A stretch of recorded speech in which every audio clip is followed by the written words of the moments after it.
Hello, today you join me in the T7 and I'm going to show you how to set up the auto command gearbox for subsoiling.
We're now in the field, got the subsoiler on the back, and to set up the gearbox is very easy for subsoiling. This gearbox sorts itself out very well when you actually set it up right.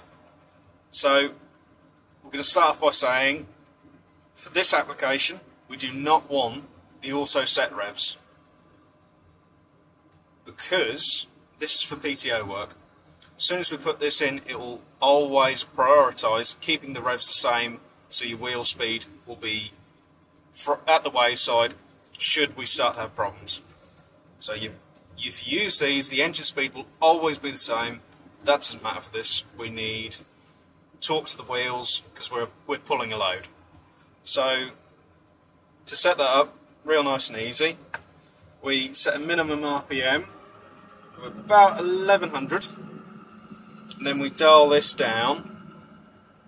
This here, this is your top engine limit.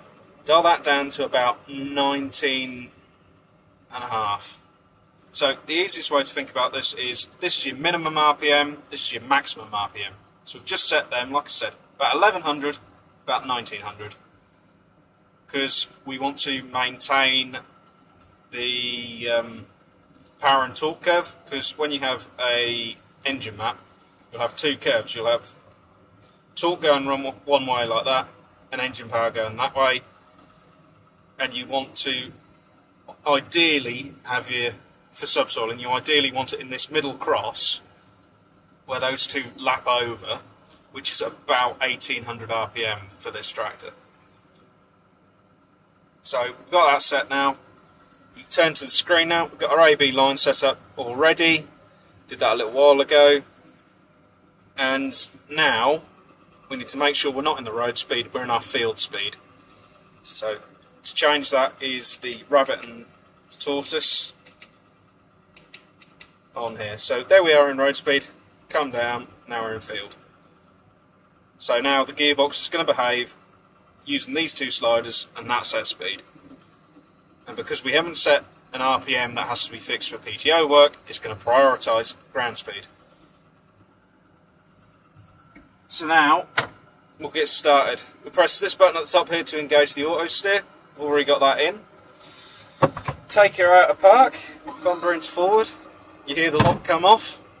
Then we just start easing forward. Drop the subsoiler in, and then press the cruise button. That's already sorted itself out. It's going to sound like it's dragging for a sec, so we're now about to go through some spray wheelings. But it's handled that quite well. But just as easy as that, we've sorted it. And like I said, we'll see down here, the engine RPMs will just keep fluctuating and moving about because it's trying to keep us. We've tried to set it at 9k, but it's going to do its best and get about 8.5.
Obviously, when you do this, you want your four-wheel drive and auto diffing, and that just gives you an extra bit of grunt for it.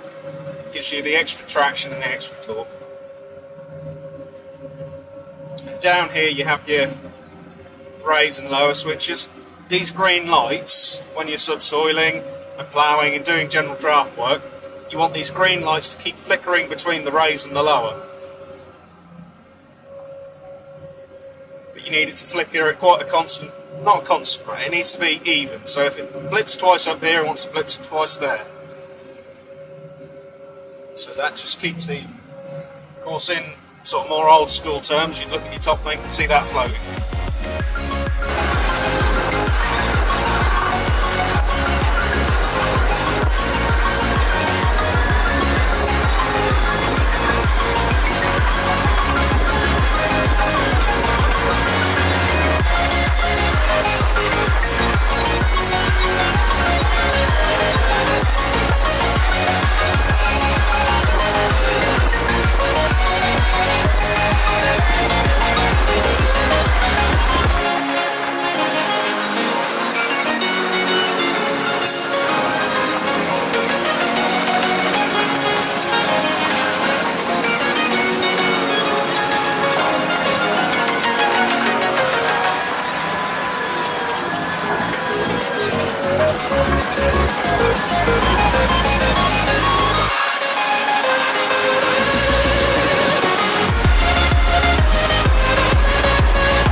Okay, so we're now coming to the end of the row.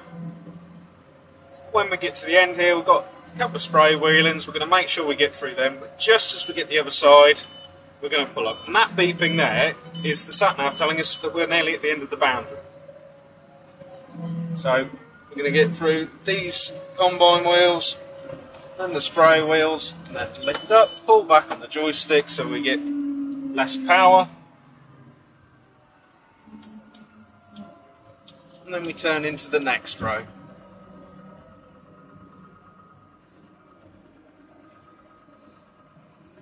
And again, satellite on, hit the cruise button there, and put your lift arms down. There's spray wheeling. Gearbox, you can hear it moving and changing, and we just powered through it. But this blue bar at the end here indicates it's sort of the power gauge. So at the minute we're doing the full power, we want the full 9k. But if I was to pull back on this stick, I'm changing how much we're actually doing. So we're at half now, so it's now only doing 4.4. If I go up again, it changes again. So that pulling back and forward on the joystick is controlling this blue bar.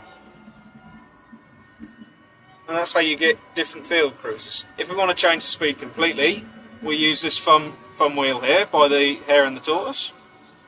But right now, we want to carry on, so we hit the cruise back up, and that sends it straight to the top, and it just carries on.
Draft set about 7, well 6.5, 7. And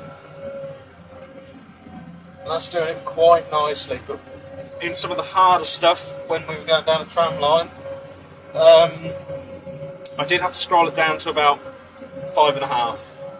So at this point, I'm not touching the steering wheel, I'm not touching the pedals. The tractor's sorting itself out. The only thing that I can contribute now and again is a little bit of draft just to make it power through a bit easier.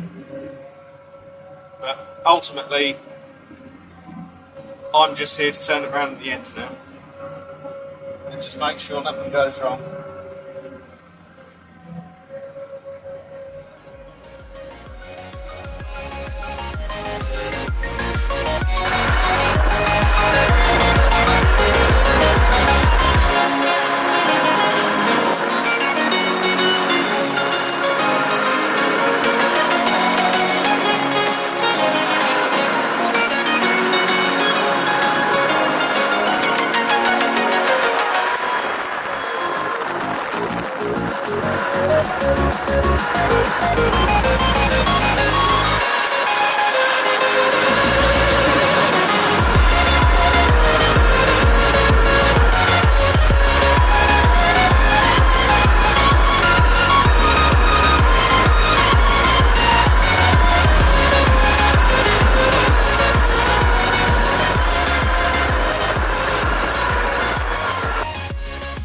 Right, we've had our fun with the subsoiler, but now we've got to get back to the actual work of finishing the 4610.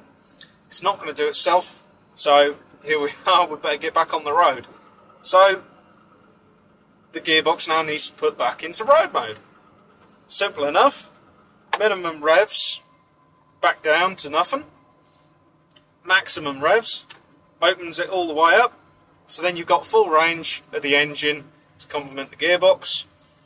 Then nice and easy, press the hair twice, we're back up to 53k.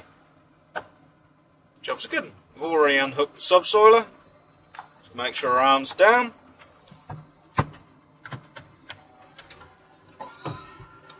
And away we go.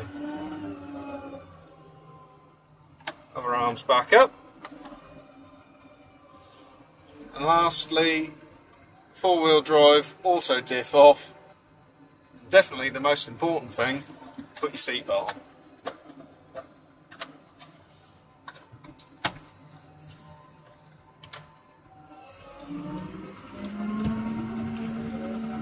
Oh, and one other thing, put your road lights on.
Definitely the most important thing, put your seatbelt on.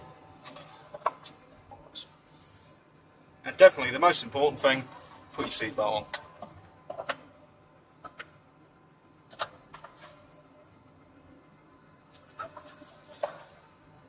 Definitely the most important thing, put your seatbelt on.